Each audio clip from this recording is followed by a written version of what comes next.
छन्दसामपि मंगलानां च कर्तारो वंदे वाणी विनायको। जय श्री राम। मैं आपका माधव पांडे। आज हमारे भगवान श्री राम जी का जन्मदिन है, तो भगवान श्री राम जी के जन्मदिन के उपलक्ष्य में मैं राम अवतार लेकर आया हूँ। क्या बात, क्या बात, क्या बात। चैत्र मास नवमी तिथि को ही हमारे प्रभु दीन दयालु कृपालु मर्यादा पुरुषोत्तम भगवान श्री राम का जन्म हुआ है।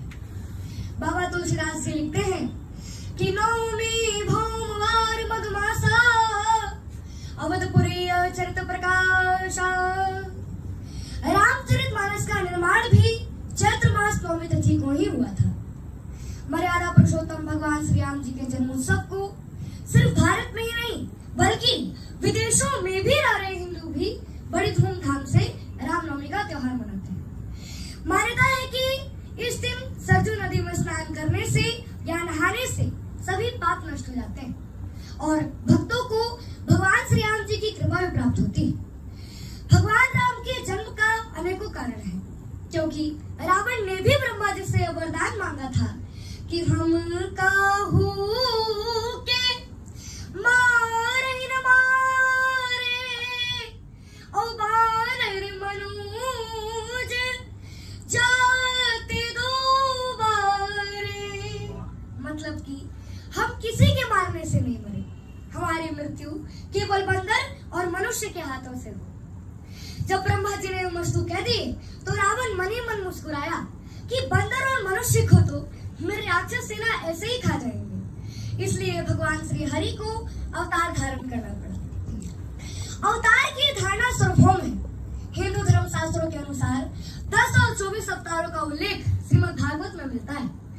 अवतारादि संख्या हरे सत्व निधे द्विजा यथा विदासिनः कुल्या सरसः स्युः सहस्रशः। अर्थात हे ब्राह्मणों, जिस प्रकार से अक्षय जल के स्रोत से हजारों झरने या नाले होते हैं, वैसे ही भगवान के भी असंख्य अवतार होते हैं। जब धर्म पर अंधेरा छा जाता है तब उस अंधेरे को दूर करने के लिए परमात्मा का दिव्य प्रकाश होता है और यही दिव्य प्रकाश अवतार है। अतः जन्माष्टमी और रामनवमी में भी घोर अंधकार में दिव्य प्रकाश बनता है। रामचरितमानस में भी यह बात कही गई है कि नाना भांति राम अवतारा और रामायण सत कोटि अपारा। परमात्मा तत्कालीन विकृतियों के समाधान के लिए किसी ऐसे सर्वगुण संपन्न व्यक्तित्व का सृजन कर देते हैं जो कि अपने ही पुरुषार्थ द्वारा समाज की विकृतियों का समाधान अपने नेतृत्व में लोगों की इच्छित दिशा में बढ़ने की ओर प्रेरणा देता है और यही भगवान का अवतार है। तथा कोई भी धर्म या संप्रदाय हो, ईश्वर का शाश्वत नियम है कि वह जीव पिंडिया माता पिता से जन्म लेकर शरीर धारण करे और इसलिए ईश्वर भी इस नियम से बंधे हुए हैं और इस नियम का वे अतिक्रमण नहीं करते। जब राजा मनु को पता चली कि उनकी सारी उम्र ऐसे ही बीत गई और उन्हें स्मरण हुआ कि हमने तो कभी प्रभु का ध्यान किया ही नहीं। उनकी चौथी अवस्था बीत रही थी और अचानक ही उन्हें वैराग्य उत्पन्न हो गया। उन्हें बड़ी ग्लानि हुई कि हमारा जीवन तो हरिभक्ति और ब्रह्म चिंतन के बिना ही व्यर्थ में बीत गया। होय न विषय विराग भवन बसत वाचोत्पन्न हृदय बहुत दुख लाग जन्म गयो हरि भगति बिनु। इसलिए राजा मनु ने उसी समय एकाएक राजकाज का सारा भार अपने पुत्र को समर्पित कर दिया और अपनी पत्नी शत्रुपा जी के साथ नैमिषारण्य चले गए। वे गोमती नदी के किनारे जा पहुंचे। हर्षित होकर उन्होंने निर्मल जल में स्नान किया और 12 अक्षर का मंत्र जाप करते रहे, नाम जाप करते रहे।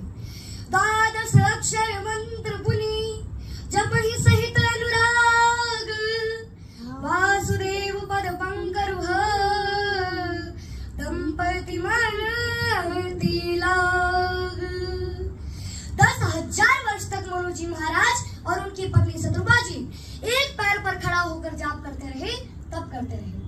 तब आकाशवाणी हुई कि वर मांगो वर मांगो वर मांगो। मनु और शत्रुपा जी ने कहा कि हे दया निधान, हे कृपा निधान, हे नाथ, मुझे उसी रूप का दर्शन दीजिए जो हमेशा शिव जी के हृदय में निवास करते हैं, जिनकी प्राप्ति के लिए मुनि लोग यत्न करते रहते हैं, जो काकभूषुंडी जी के मन रूपी सरोवर में विहार करने वाले हंस हैं, जो कि अगुन और शगुन कहकर वे जिनकी प्रशंसा करते हैं और जिनके बाएं भाग में श्री सीता जी विराजमान हैं। तो हे शरणागत के दुख मिटाने वाले प्रभु, आप मुझ पर ऐसी कृपा कीजिए कि हम उस रूप को नेत्र भर कर देखें। और इतना ही नहीं, बल्कि श्री शत्रुपा जी ने तो श्री हरि को पुत्र रूप में ही मांग लिया कि दानी शिरोमणि दयानिधि नाथ कहो सती भाव और चाहो तुम ही समान सुत प्रभु सन कवन दुराओ। अर्थात हे दानियों के शिरोमणि, हे कृपा निधान, हे नाथ, मैं अपने मन का सच्चा भाव आपसे कहता हूँ कि मुझे आपके समान ही पुत्र चाहिए। प्रभु ने यह मस्तु कहकर अंतर्धान हो गए और इस कारण से मनु जी महाराज और उनकी पत्नी शत्रुपा जी राजा दशरथ और महारानी कौशल्या के रूप में आए और भगवान श्री हरि को भी अयोध्या के चैत्र मास नवमी तिथि को माता कौशल्या के गर्भ से अवतरित होना पड़ा। नवमी तिथि मधुमास पुनीता शुक्ल पक्ष विजित हरि प्रीता मध्या दिवस शीतल धामा पावन काल लोक विश्राम। अर्थात जब हमारे प्रभु का जन्म हुआ तब पवित्र चैत्र का महीना था, शुक्ल पक्ष नवमी तिथि थी और भगवान का प्रिय अभिजीत मुहूर्त भी था। दोपहर का समय था, न ही बहुत सर्दी थी और न ही अति धूप थी। ये पवित्र समय सभी लोगों को पवित्र कर देने वाला था। जब हमारे प्रभु ने जन्म लिया तो वे चतुर्भुज रूप में आए, जिसे देखकर माता कौशल्या डर गई और बोली कि हे प्रभु, आप मेरे पुत्र रूप में आए या पिता रूप में आए हैं? अगर आप मेरे पुत्र रूप में आए हो तो मनुष्य रूप धारण करो और शिशु रुदन करो। माता की आज्ञा पाकर भगवान शिशु बन गए और रुदन करने लगे। शिशु की रुदन सुनकर सभी देवी देवताओं और प्रभु ने पूछा कि हे प्रभु, आप रुदन क्यों कर रहे हो, रो क्यों रहे हो? तब प्रभु ने कहा कि नंबर 1, मेरी माता का आदेश है कि मैं रुदन करूं, इसलिए मैं रो रहा हूं। और नंबर 2 कि आप सबों के दुख और विपत्ति को मैंने अपने सिरोधैर्य धारण किया है, तो इसमें तो मुझे रोना तो पड़ेगा ही। पिता दशरथ की मृत्यु, भार्या सीता का हरण, पिता तुल्य जटायु की मृत्यु और भैया लक्ष्मण का शक्तिमान, इन सब में तो मुझे रोना तो पड़ेगा ही। इसीलिए मैं रोने का अभ्यास अभी से ही कर रहा हूँ। आप लोग जाइए और नाचिए, गाइए और खुशियां मनाइए। शिशु की रुदन सुनकर दासियां दौड़ी और राज दरबार में महाराज को समाचार दिया कि लल्ला भयो है महाराज, लल्ला भयो है कि पुत्र जन्म सुनी दशरथ का ओ मानहु ब्रह्मा नंद समान। अर्थात राजा दशरथ जी पुत्र का जन्म सुनकर मानो ब्रह्मानंद में समा गए। पुत्र पाना राजा दशरथ जी की सबसे बड़ी कामना थी।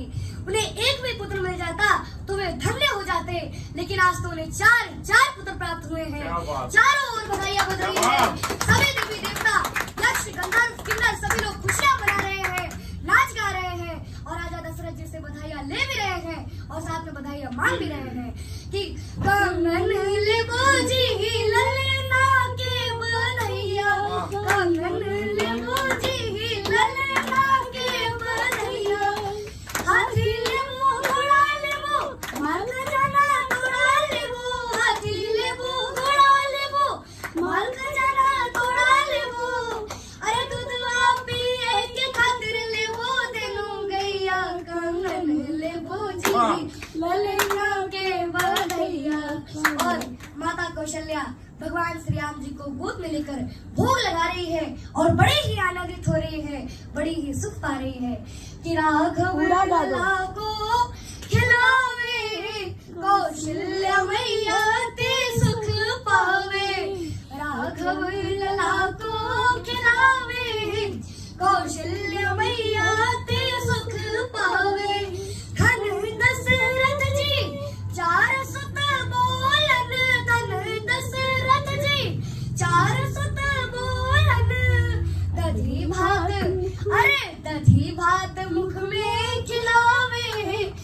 कौशल्या मैया ते सुख पावे अपन अचरा से, अरे अपन अचरा से लल्ला को छिपावे, कौशल्या मैया ते सुख पावे।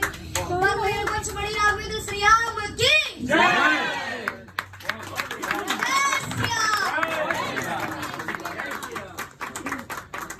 बहुत बढ़िया, बहुत बढ़िया।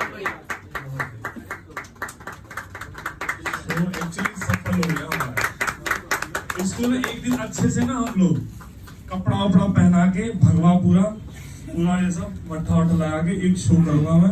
टिकट बिकेगा कि नहीं? बिकेगा, बिकेगा। कथावाचक बहुत लोग हैं, 40 पार करने के बाद ना बहुत लोग आएंगे, नहीं आएंगे।